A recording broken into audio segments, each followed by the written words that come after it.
Shalom, Bapak Ibu Saudara yang terkasih di dalam Tuhan. Mari sejenak kita bersama-sama merenungkan firman Tuhan. Terlebih dahulu kita akan bersaat teduh.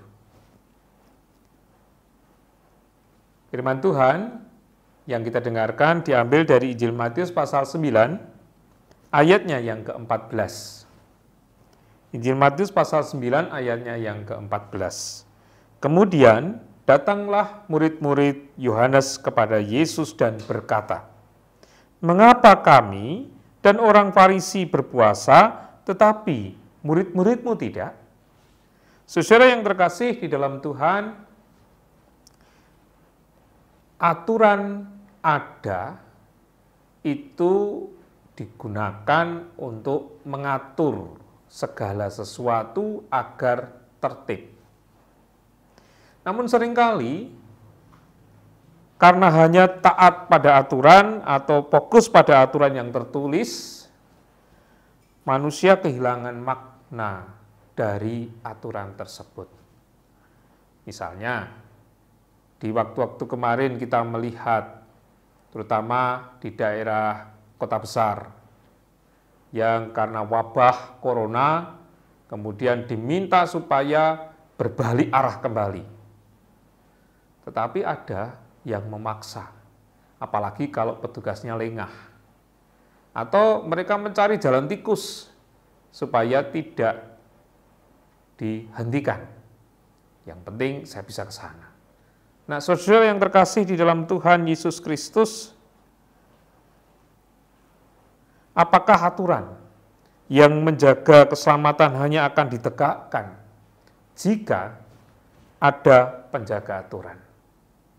Itulah kenapa kemudian Yesus menjawab terhadap pertanyaan murid-murid Yohanes ketika mereka mengatakan, "Mengapa kami orang Farisi berpuasa tetapi murid-muridmu tidak?" Dia menjawab begini, "Dapatkah sahabat-sahabat mempelai laki-laki berduka cita selama mempelai itu bersama mereka? Tetapi waktu yang akan datang mempelai itu diambil dari mereka dan pada waktu itulah mereka akan berpuasa. Tidak seorang pun menambalkan secari kain yang belum susut pada baju yang tua. Karena jika demikian, kain penambal itu akan mencapik baju itu, lalu makin besarlah koyaknya." Apa yang dikatakan oleh Yesus? Yesus ingin mengatakan, jika engkau sudah berpuasa, maknailah puasa itu bukan hanya sekedar aturan, tetapi sungguh-sungguh dijalankan sebagai kesempatan untuk kita bertobat, mengakui kesalahan, dan kemudian ada perubahan dalam hidup, menuju ke arah yang lebih baik. Yang Tuhan Yesus lihat tidak demikian. Orang Farisi, murid-murid Yohanes, ada kalanya mereka berpuasa, tetapi ya hanya sekedar memenuhi aturan, tidak ada perubahan yang baik. Termasuk ketika mereka kemudian mengatakan, "Saya ini memenuhi aturan Musa, tapi kenapa murid-muridmu tidak? Padahal kita sama-sama orang Yahudi." Sikap seperti itu yang kemudian memicu Tuhan Yesus untuk menjawab mereka, mengingatkan mereka akan makna yang terdalam dari hukum-hukum Taurat Musa, termasuk di dalamnya berpuasa. Kalau berpuasa tidak ada perubahan hati, tidak ada perubahan hidup, kenapa harus berpuasa? Baiknya berpuasa iya, tetapi ada perubahan hati. Karena apa?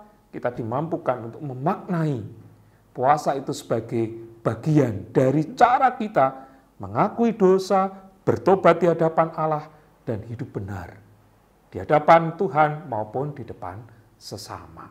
Oleh karena itu, jikalau Bapak Ibu hari ini berpuasa atau melakukan perintah Tuhan, maknai, temukan makna yang terdalam supaya ada perubahan hidup.